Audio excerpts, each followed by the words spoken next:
So, anyways, my girlfriend, me and my girlfriend got into a huge argument because she thought I was using her like Lady Norelco to like shave myself.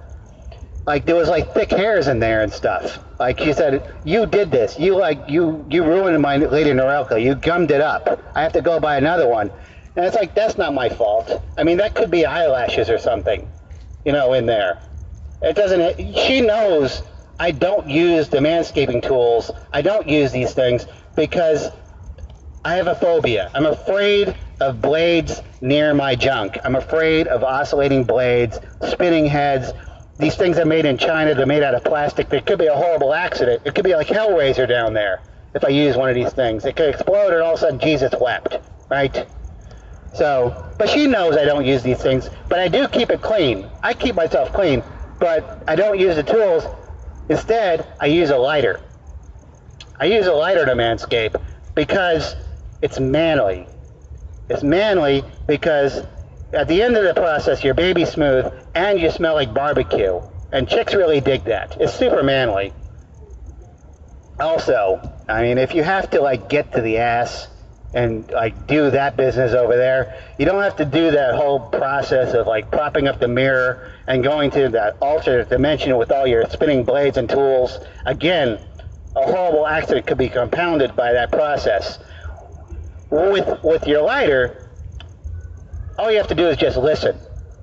You just listen to your lighter doing the work. It's like 3, and then it's done, like 3 of those.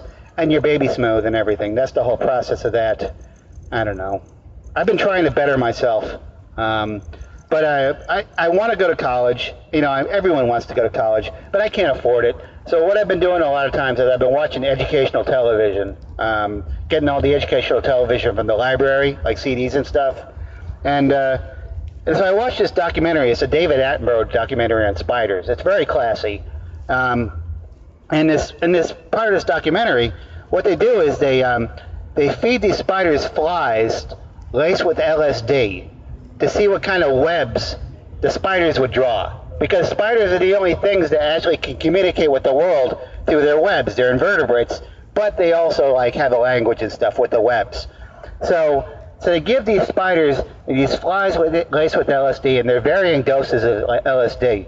And as they increase the dosage, the spiders do crazier and crazier webs. They do like concavities, they do 3D interpretations of webs, they do peace symbols and Mobius strips, and finally at the end of it, the spider's just sitting on a ball of web like it's a planet, and he's just sitting there minding his business.